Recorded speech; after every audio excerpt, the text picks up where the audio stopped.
ఈ రోజు నారా లోకేష్ వెళ్ళి ఏం మాట్లాడతాడు? 8 మందే కదా చనిపోయింది, తక్కువ మందే కదా, ఎక్కువ మంది లేరు అక్కడ, 8 మందే చనిపోయారు, రెండోది మీ ఇంట్లో వాళ్ళు ఎవరైనా చనిపోయారని అడుగుతున్నాడు.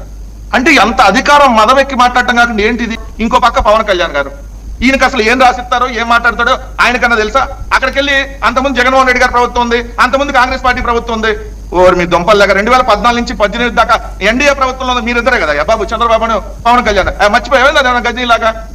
మరి మరి అసలు అక్కడికి వెళ్ళి రాజకీయాలు ఎందుకు మాట్లాడటం? అవును మేము 1 కోటి 2 కోట్ల రేపొద్దున కమిటీ వేసి ఇస్తాము అని ఎందుకు చెప్పలేకపోతున్నారు? రామోజీరావు చచ్చిపోతే 10 కోట్లు పెట్టి సంతాప సభ పెట్టారు కదా, సంస్మరణ సభ, తొక్కల సభ అని చెప్పి. సిగ్గుండాలి ప్రభుత్వానికి. కార్మికులు పోతే నష్టపరిహారం అడుగుతుంటే రాజకీయాలు మాట్లాడతారా? రామోజీరావు మీకు ఎక్కువయ్యాడు, విశాఖపట్నంలో స్టీల్ ప్లాంట్ కార్మికులు మీకు ఎక్కువ కాల.